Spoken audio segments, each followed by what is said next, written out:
Former Russian President Dmitry Medvedev has said that Russia is willing to push back the border to Poland, if needed, to win the Ukraine war. Medvedev, who had earlier threatened to use nuclear weapons, said that it was important to reach all goals of the special military operation. The Russian invasion of Ukraine marked its first anniversary today. The US announced sanctions against over 200 individuals and entities in and outside Russia on Friday as the war in Ukraine completed 1 year. The latest sanctions focus on firms and individuals that helped Russia evade sanctions. Our sanctions have had both short-term and long-term impact, seen acutely in Russia's struggle to replenish its weapons, the US Treasury Department said. Sweden will donate up to 10 Leopard 2 battle tanks and Hawk air defense missile systems to Ukraine, Sweden's government said Friday. The equipment, along with parts of the Iris-T anti-aircraft system, will form Sweden's 11th support package to Kyiv in cooperation with Germany. The government added. Earlier on Friday, Poland said it had delivered 4 Leopard tanks to Ukraine. 4 persons were arrested after a campaign group painted a huge Ukrainian flag outside the Russian embassy in London on Wednesday. The persons were arrested on suspicion of criminal damage and obstructing the road to paint the flag. Contrary to what the Russian dictator claims, Ukraine is an independent state, with every right to self-determination, the group had said. Poland has confirmed delivering the first batch of German-made Leopard tanks to Ukraine.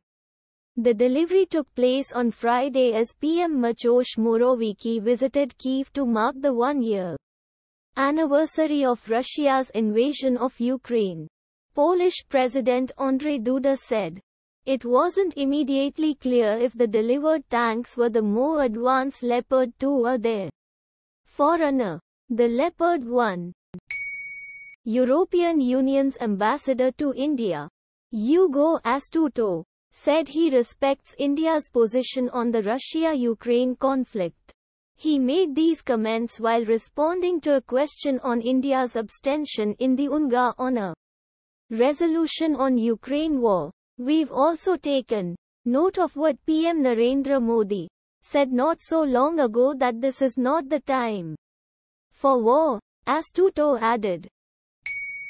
The death toll from the earthquakes in Turkey and Syria has crossed 50,000.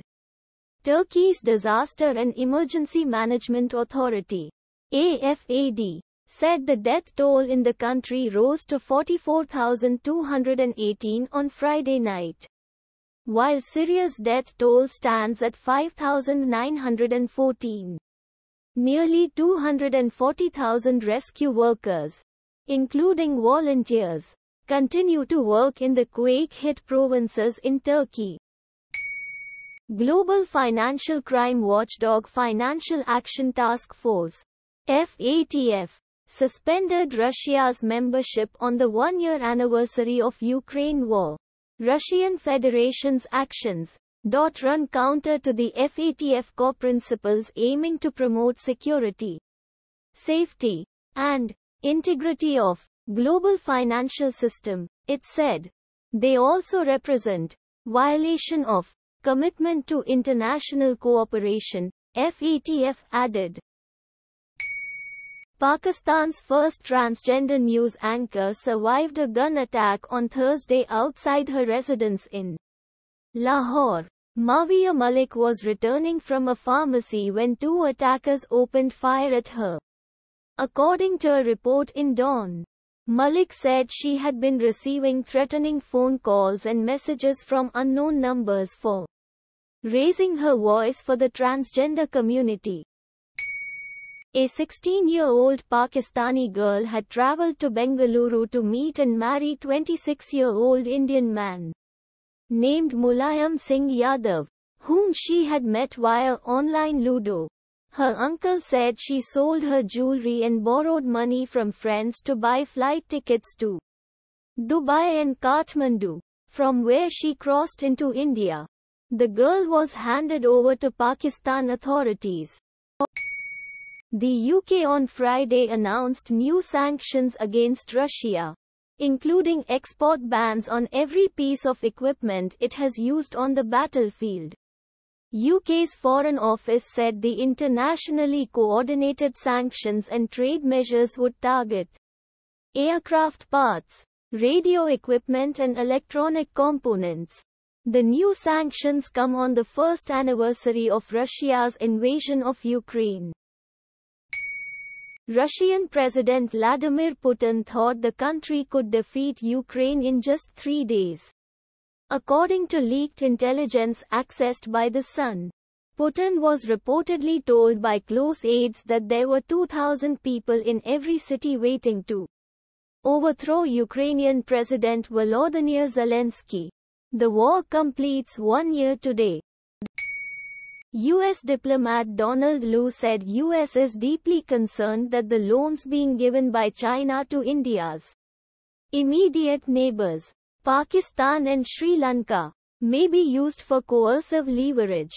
We're talking to India about how we help countries to make their own decisions, Lu added.